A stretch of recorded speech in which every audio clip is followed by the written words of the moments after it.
Hail, hail, the Celts are here, and what the hell do we care now? It's all about the new manager, and it's all about what's going to be the plans for the season ahead. Do we stick with the interim? Do we go and get a new permanent? But Celtic fans everywhere, we know that's not really the big problem that we've had this year. Yeah, Brendan Rodgers had his own hand in the demise of the early season success that we've not enjoyed to this point. But there is bigger fish to fry, as we know. The main failings in the squad have been to this point of the season, the recruitment and the strengthening of the squad in the summer transfer window. But this isn't a story of just one window. We have seen a decline and a demise all across the squad, across a number of windows here, with Celtic really failing to strike while the iron is hot, to build from a position of strength, really snowball and compound in the success that we have enjoyed over the last couple of years. And in actual fact, it feels like the actual opposite has been happening. In the video today, I really just want to lay it out there so we can really see visually and really tactile feel how the striker department has been managed over the coming years, and really how big the task is at hand for the January window. We'll finish the video off by writing our own prescription for the football doctor himself for how big a dose of striker that we need to come with the January window. And for all you guys watching the video in the comment section, that's what I want to see from you guys, is your prescription to the football doctor. What type of striker? How much is he going to cost? What should his attributes, profile, all that kind of stuff, what should it look like at any point in the video? If you do laugh, you learn, you like something or whatever, please do like and subscribe to the channel for more content like this. We are just about to get to 15,000 subscribers, but you guys know our goal is to get to 18,888, and we cannot do that without your support. So if you do enjoy the video, please do hit subscribe for more, hit the like button, and of course jump into the comment section. But yeah, let's just get stuck straight into this one. Now we're going to go all the way back to the 21-22 season to start us off, because for me this was probably a really good starting point where Ange had been in the door, all the stuff from COVID and all that other stuff is just in the background now, it's in the rear view mirror.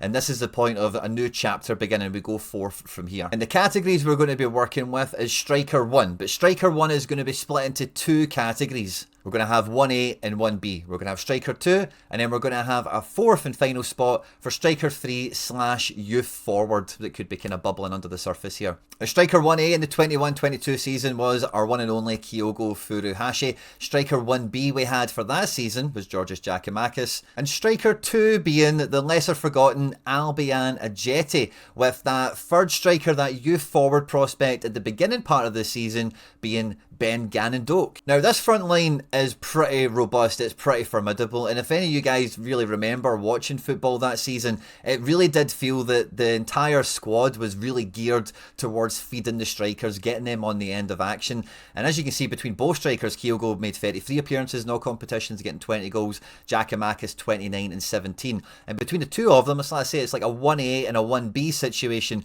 where we're all chatting about every week who should be starting. Kyogo should be playing this opponent, Giakoumakis could be doing away from home, and da-da-da. That was the real feeling that we had all the time. And Albian Ajeti, with his 17 appearances, 3 goals and 1 assist, he did appear in Europe almost as much as he appeared in the league, just to give you an idea of how sporadic and how thin his appearances were across all competitions.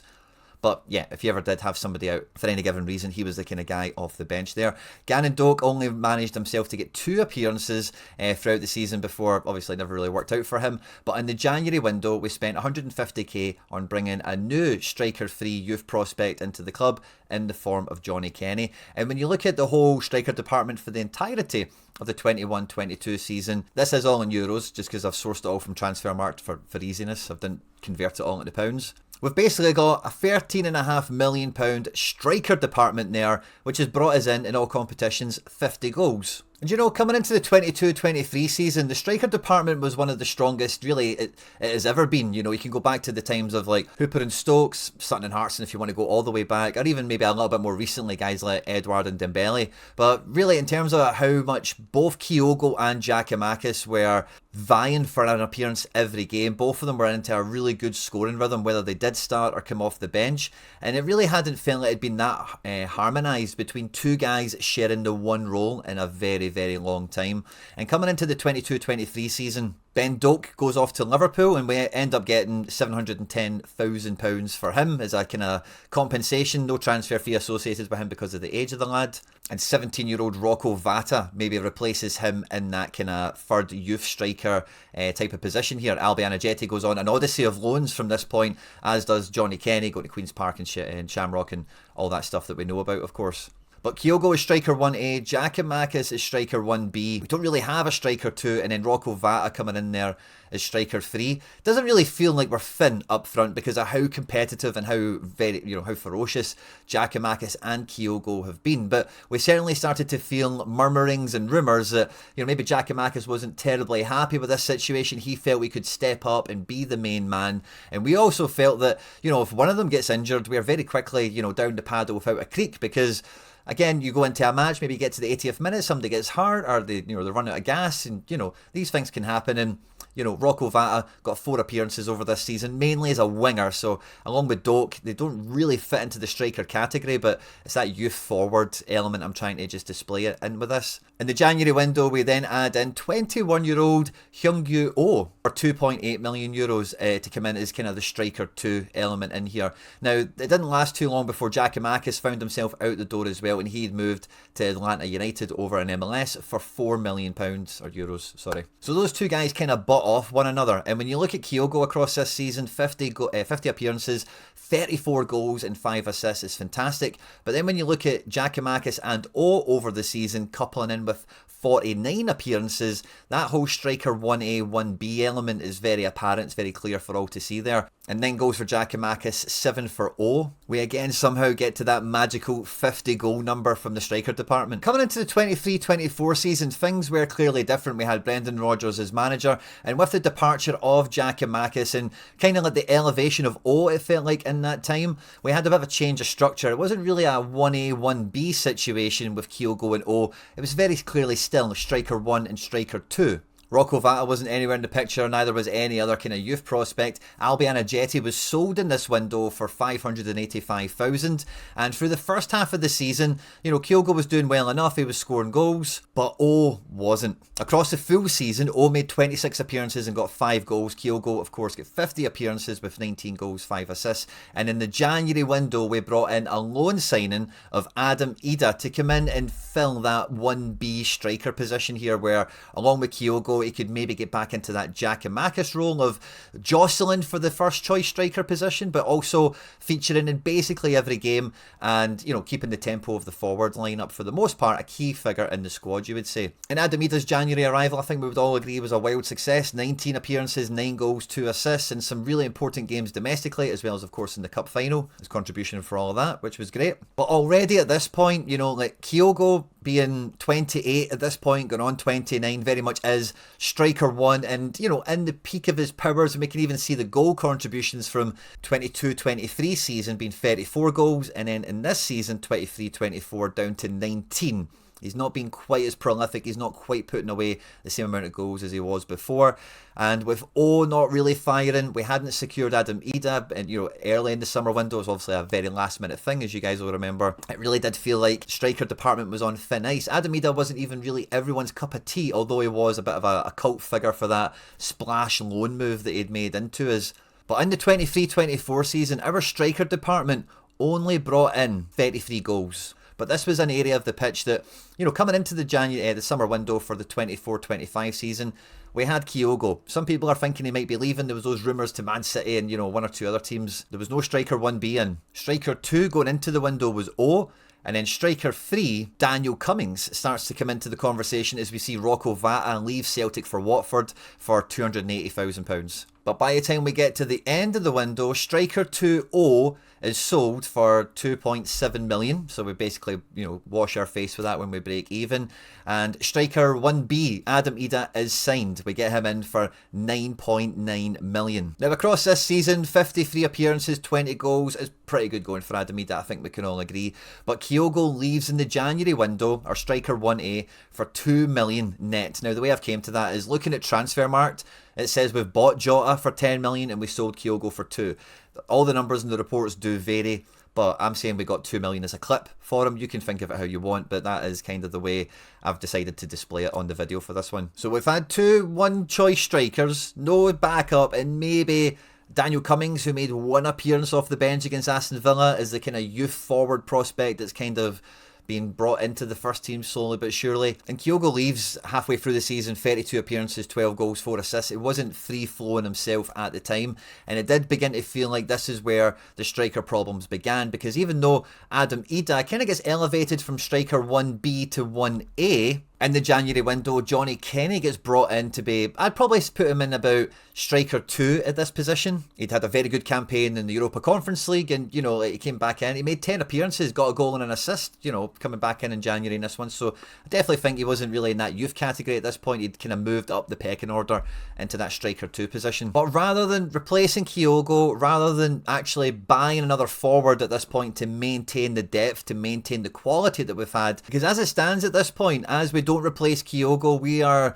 not going to get around that 50 goal mark at the striker position. The season before, we had a massive drop down to 34 goals from the striker spot, and this year was looking like it was going to be around that same realm again. But the club kind of cheats here, and we bring Daisen Maeda into the fold as being a designated striker. But not only that, he goes straight in at the top of the pile as striker 1A, moving Adam Ida back down to be in that 1B position. Daisen Maeda originally cost us £1.5 million, so I don't know if you want to factor that as like a transfer within departments or whatever. I'm not going to.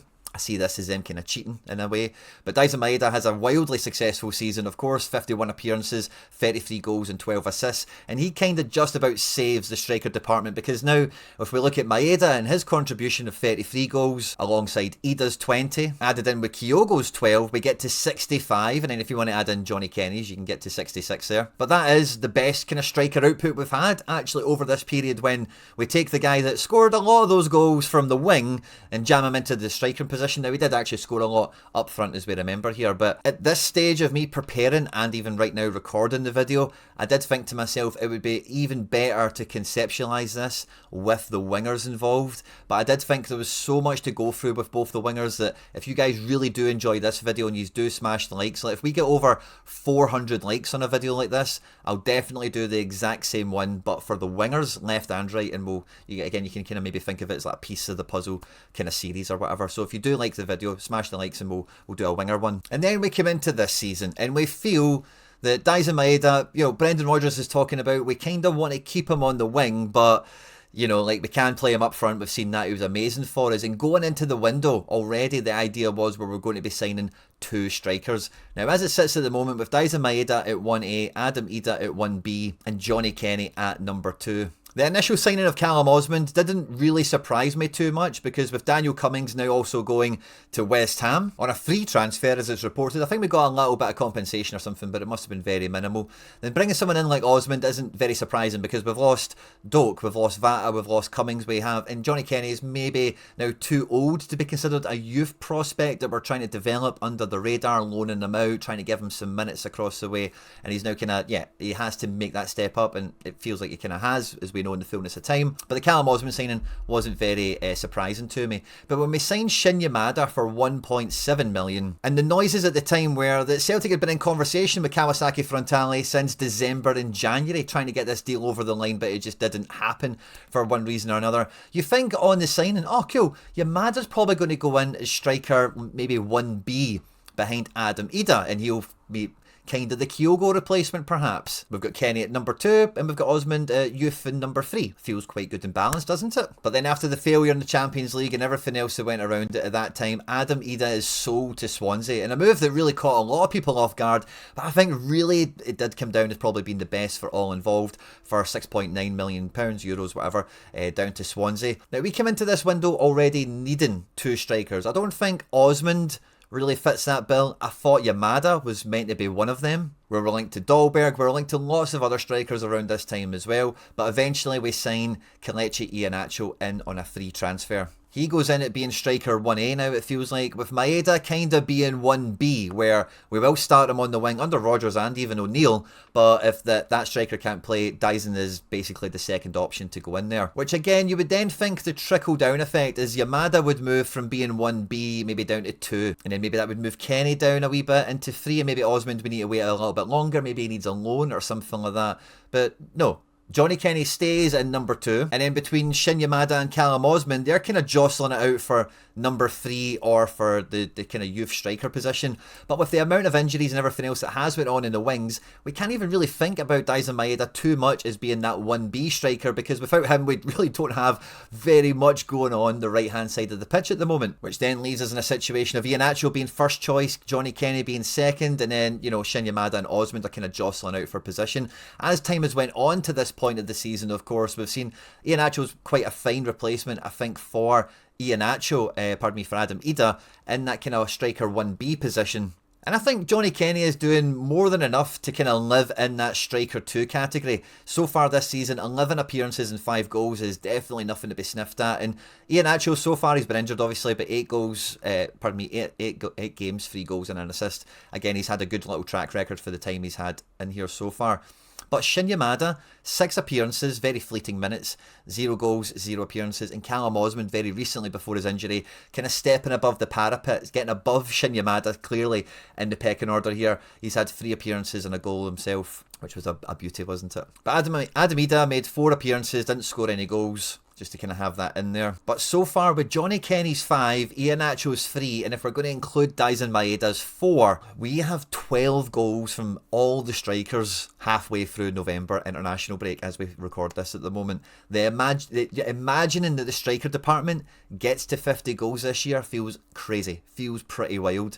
Now, I think expectations have been elevated on Johnny Kenny. I think a fully fit Iheanacho, we can expect a much higher goal contribution, but we all expect that Daisen Maeda is probably going to leave us in January. And if we take him out the equation altogether now, we have Kelechi Iheanacho as striker 1A. Are we looking at Johnny Kenny as being 1B? As things stand, Osmond's not fit, but I think he's maybe walked into that number 2 spot. Let's see what Yamada can do in his absence. Can he maybe rescue his reputation in this period of absolute plague level hamstring injuries going across the club at the moment? Time will tell. But hopefully this has done a really good job of just laying out there, there's nothing wrong with Johnny Kenny and Shin Yamada and Osmond. As Celtic fans, we're all here to support them. But when we say they shouldn't be playing up front in the team, this is kind of what we're getting at. Celtic, when we've been very good and we've been, you know, fair enough, Champions League, we get stuffed against the big teams, etc. But when we were free-flowing attacking domestically, when we were, you know, looking at, you know, the position of strength we got ourselves into to try and move on from, it was a very clear structure. We had a lot of good options in there. We had players in a wide variety of ages. You know, no one actually throughout this video has got as old as 29. We've been buying strikers quite young, keeping them for a few seasons, and I think kind of overall we've not maybe maximised the amount of profit we've been able to make out of some of them. I don't really care. When we've been getting this goal contribution out of them and when we've been getting the trophies and the medals, then brilliant. I don't mind spending money on goals. I don't think anyone does. But where we are coming into the summer is very clear. We need striker 1A replaced. No two ways about it. Iheanacho, I'm totally cool with him being 1B. And between Johnny Kenny, Osmond and Yamada, I'm happy for them to fight it out to the death and, you know, survival of the fittest. And whoever comes out the best of that is probably a pretty good striker too for my money. Let's see what happens with the collateral damage thereafter. But there's no two ways about it. We need someone that clearly stands above everyone else. A striker that's been around the block, that has a goal scoring record, and someone that, you know, actually lifts the level a little bit. Now, there's a few different ways you can achieve that. I don't really care too much about sell-on value or anything like that for the striker particularly, because where we're at right now, we need real upgrades, we need real reinforcements. And I think all things being equal, if we're going to go and buy a striker 1A, our budget has to be bigger than what it was for Kasper Dolberg in the summer. It really does. We are in a desperate situation right now.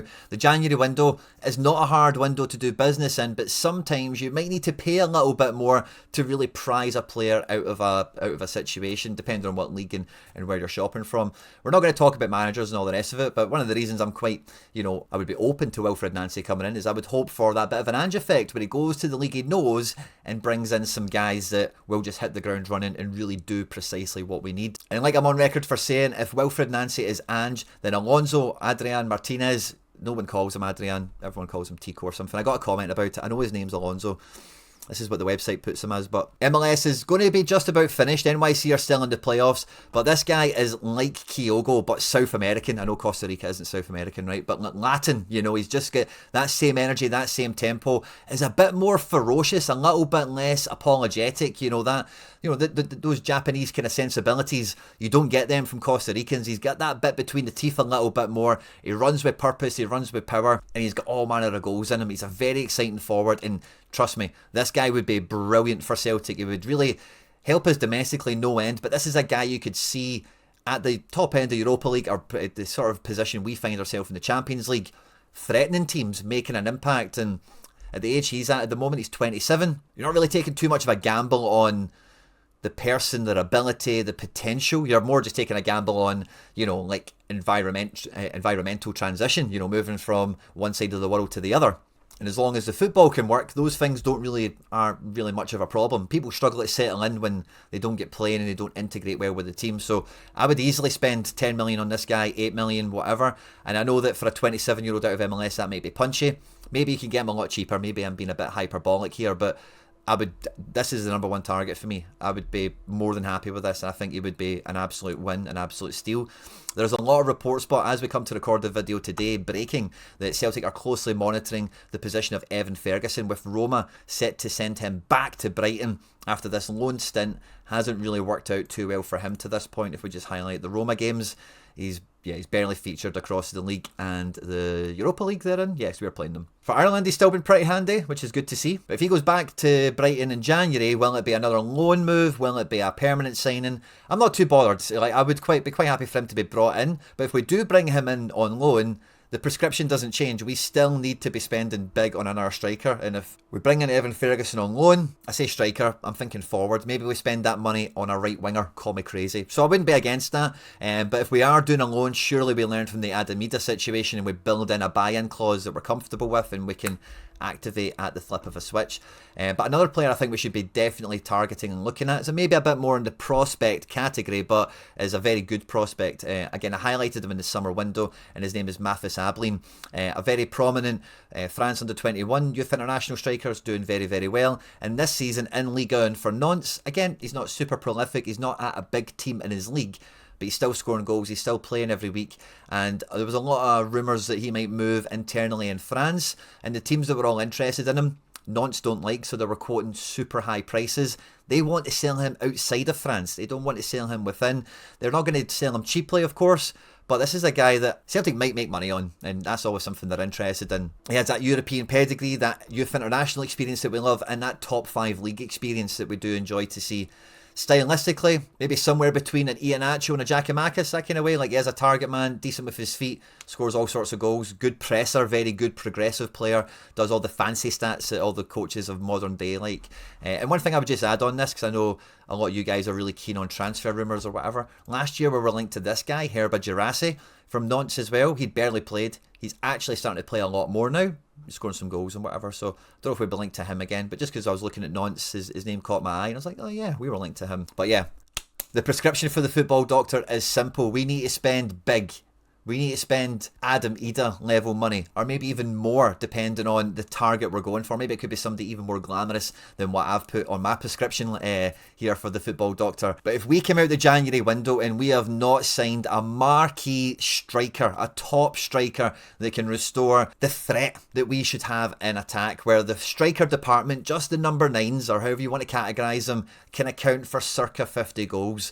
Doing that is not going to be cheap. We've tried to do it by numbers, and if you look at the way the graphs have went in this video, where we had striker 1A, 1B, 2, whatever, by the time we get to this season, it's totally flipped on its head. We kind of now just have Iheanacho at 1, Kenny at 2, if we take Daiza Maeda out of the equation, and then we've got the other 3 lads down in that category, for youth and the third striker. We need to restore that balance. We need to get the top half of that graph heavy again, with guys that got the bit between the teeth, that are determined to do well, determined to score goals and want to win stuff. Now, if you did enjoy the video, please do hit subscribe for more. Make sure to hit the like button. If we get to 400 likes on this one, we'll do one the exact same, but for the winger department. Don't forget to drop your prescriptions for the football doctor in the comment section down below. On screen and now some other stuff that we've made that YouTube thinks you might enjoy. Thanks for tuning in. Have a great day. Hail, hail, and Mon the Hoops.